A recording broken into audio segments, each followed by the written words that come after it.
Hello everyone, আজ আমি বানালাম ব্রোকলি ভাজা। কী করে বানালাম আপনাদের সঙ্গে শেয়ার করছি। প্রথমে ভালো করে ধুয়ে ছোটো ছোটো করে কেটে নিয়েছি, তবে আমি কিছুক্ষণ জলে ভিজিয়ে রেখেছিলাম যদি পোকা থাকে বেরিয়ে যাওয়ার জন্য।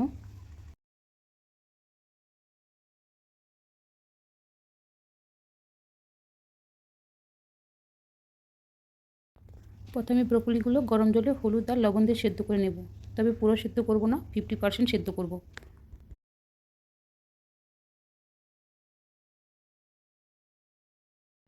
এখন একটি কড়াই নিয়ে এক টুকরো বাটার নিয়ে ওর সঙ্গে কালো জিরে ফোড়ন দিয়ে ব্রোকলিগুলো দিয়ে 1-2 মিনিট নাড়াচাড়া করে নামিয়ে নেব। নামানোর আগে ওপর থেকে গোলমরিচের গুঁড়ো দেব। একটু চিনি দিলে খেতে আরও ভালো লাগবে, কিন্তু আমি এখানে দিলাম না। এখন ব্রোকলি ভাজা পুরো রেডি। এবার গরম গরম পরিবেশন করব। ভাত, রুটি সব কিছুর সঙ্গেই খাওয়া যায়। আমি মাঝে মাঝে মেয়েকে টিফিনের সঙ্গে দিয়ে দিই। আপনারা একবার ট্রাই করতে পারেন, খেতে কিন্তু খুবই ভালো লাগে।